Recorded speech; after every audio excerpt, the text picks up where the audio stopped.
આ વખતે કયું નવું ફળ લાવ્યા તમે? આ તો પેલાથી જ આવે છે પણ 12 મહિનામાં 1 મહિનો આવે ગોરસ આમલી. આ દેશી વસ્તુ છે, બાળકો ખાય મોટા ખાય, ખાવામાં મીઠી આમલી આવે પણ બહુ સરસ. એટલે ઉનાળા માટેનું છે. ઉનાળા માટે જ આવે. હવે આ શું છે? એને સેતુર કહેવાય. આવાથી લોહી સુધારાની વસ્તુ છે. તેથી ઉનાળામાં 1 મહિનો આવે, 100 રૂપિયાની 250 હોય, 120 ની 250 હોય, એક જ મહિનો મળે. મસ્ત છે પણ મીઠી આમ મીઠી ના ખટ મીઠી મજા આવે ખાવાની. જ આવે. આ શું છે? જા પીળું પીળું દેખાય. ઈ રાણી મેવો છે જુનાગઢ નો. ખાવામાં કેવો હોય? મીઠી મીઠો હોય. ઉનાળામાં જ મળે. આ 1 મહિનાની સીઝન માં જ થાય. પછી એમ કયો ને કે 5000 આપી 1 કિલો દ્યો તો ઈ વસ્તુ ન મળે. આમળા થી નાનું શું હોય? તો કે આમળી. માસી આને આમળી જ કહેવાય ને? આમળી જ કહેવાય.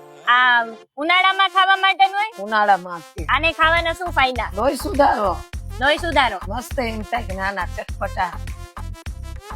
ખરેખર આ તો આમળા જેવા ખાટા ખાટા જ છે. એટલે આમળા શિયાળામાં અને આમળી ઉનાળામાં ઉનાળામાં મજા આવી છે.